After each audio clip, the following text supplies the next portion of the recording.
Welcome back, everyone. This is Journey's Tarot 1111, and today we're going to go over a few astrological events which are going to be presenting themselves shortly, as well as the daily read and a couple of angel numbers that I've pulled for you. Today's read is going to be a Six of Spades. Six of Spades is equivalent of a Six of Swords in a standard tarot deck.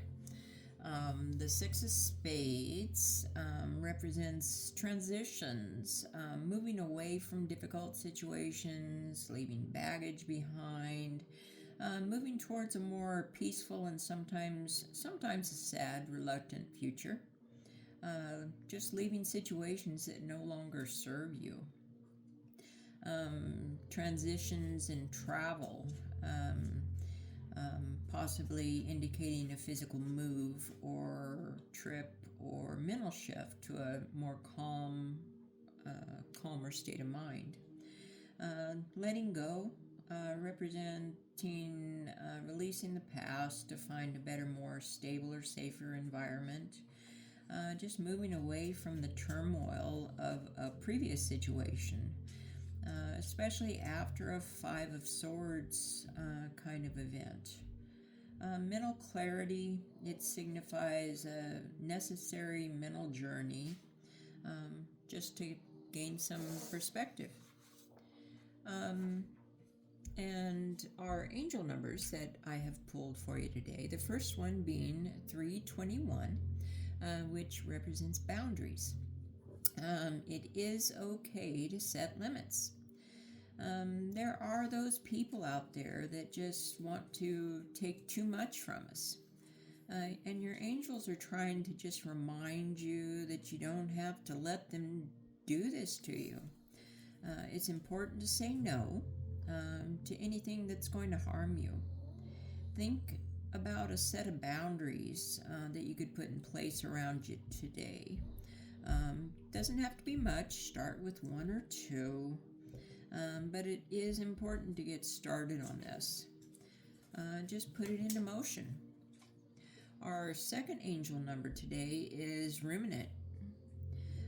It is, is it worth the risk? Your angels acknowledge that you're losing your patience with a situation that isn't changing for you. They're guarding you against any kind of rash decisions that you could make just on a whim at this time. There is no rush. You do not have to make any kind of decision today. Just think about it. Consider what you should do next. Maybe meditate and reflect on it. Write in your journal your feelings about the situation. What you're feeling on the surface. How do you want the feelings to play out in terms of the patterns that you've experienced in the past? So today we're going to go ahead and get into the astrological side of the reading. 2026, especially in February, is going to be a very pivotal time as we're moving into the year of the fire horse. It's indicated by Chinese astrology, commencing on February 17th. This does begin a significant 60-year cycle event that's characterized by an intense, fast pace and revolutionary energy. It's also viewed as the year of great beginnings and a major universal year number one, marking the start of a new 9-year cycle that emphasizes action, independence, and radical changes. For Western astrology, it's a time of major outer planet shifts, 2026 is going to be defined by several slow-moving outer planets that are changing signs, which signal massive long-term societal shifts. Saturn and Neptune in Aries in February. This rare conjunction signals a complete reset of the world's structures that are merging dreams represented by Neptune with reality that's represented by Saturn. Then with Uranus going retrograde in Taurus back on September 5th of 2025, and now it has decided to turn direct again, and it is going to be moving into Gemini on April 26th, which this is put into place of great changes that are expected. Uranus being a planet of radical change and technological innovation, and it works very quickly and without any hesitation to achieve the goals and mass disruption and transformation that it is made to do. A good example of this is the Uranus transit in Taurus, which started back in 2018 actually, and it will be ending this year. Taurus, of course, is a sign that loves physical, financial, emotional, everything stable. It's the planet of stability, and it comes from a cozy routine that it's used to. All of this was actually completely upended back when Uranus entered the sign with the global pandemic, all of the lockdowns that we went through, the disrupted supply chains that we had to experience, and increased anxieties all around. On the plus side, however, all of this, Uranus also brought about swift technological changes, such as the need to adapt to remote work, along with the online tools that we learned and needed that made all of this into a reality for us. Uranus feels more at home with the quick thinking wit of Gemini, which it can shake off the anxiety associated with this sign and replaces it with fearless courage and force of will that does what it needs to do to get it done without dwelling on the small stuff. It does take Uranus roughly 84 years to orbit the sun. It stays in each sign for about 7 years. With the entry into Gemini, Uranus will be making a planetary return to several key dates in history, actually, including World War II, the Civil War, and the Revolutionary War. Every single Uranus in Gemini transit does correspond to the profound transformative times in U.S. history and public record of these events. And it does force us to move into a new chapter of our existence. Those of us who were affected by having the planets in Taurus, Leo, Scorpio, or Aquarius back in September of 2025, we may remember that we had a feeling, kind of an electrifying pull towards something.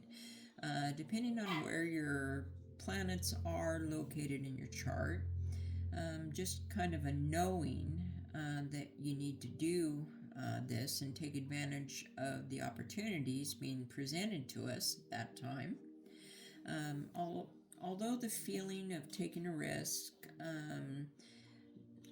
is scary, those of us who did accept the challenge are probably reaping the benefits at this time, or we're about to find out and know why that was so important.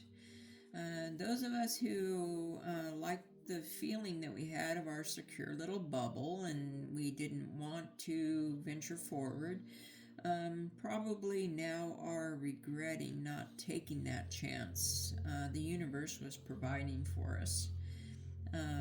We also have some significant eclipses coming our way, with an upcoming solar eclipse in Aquarius on February 17th. This will focus on radical personal liberations, technological innovation, and redefining community connections. We move toward breaking free of outdated societal narratives, encouraging a more authentic individuality to serve the greater good of everyone. With the next eclipse, which is a total lunar eclipse, the full moon is also called a blood moon. That arrives actually on March 3rd, and that will be in Virgo. And that focuses on themes of practical purification, health, routines, and just releasing of old inefficient habits. It will be a significant transformative event for everyone. Saturn will conjunct Neptune in Aries on February 20th, which is relatively a rare aspect, and it actually will not happen again until 2061. The last time that it did happen was during a series of conjunctions. It was back on March 3rd of 1989, June 23rd of 1989, and November 13th of 1989, which that time is actually known as Revolutions of 1989. It overlapped with the fall of the Soviet Union and the Iron Curtain. Saturn always represents control and authority, while Neptune just kind of dissolves and disintegrates. Then coming up on July 15th, we have Uranus in Gemini, sextile Neptune in Aries. The next series of 5 sextiles, which include 2 that were back in 2025, one in 2026, and 2 upcoming in 2027. We'll be getting into discussions during our next astrology episode.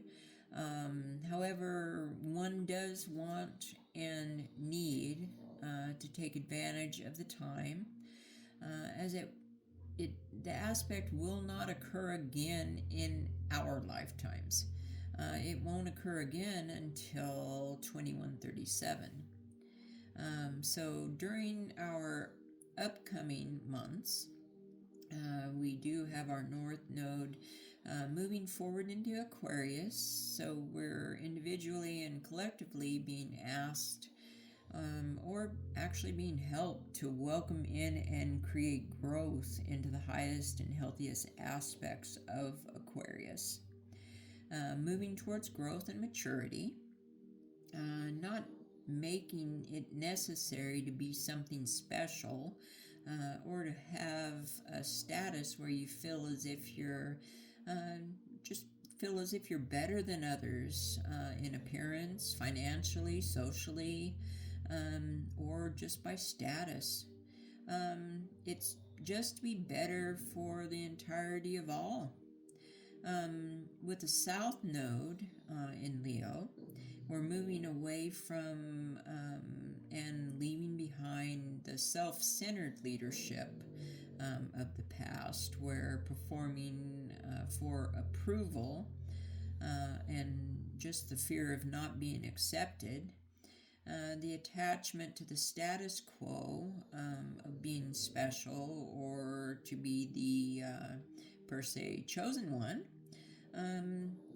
We leave behind the egos and the need to compare what we have to what others have. It's all about balance. How do we work towards individuality?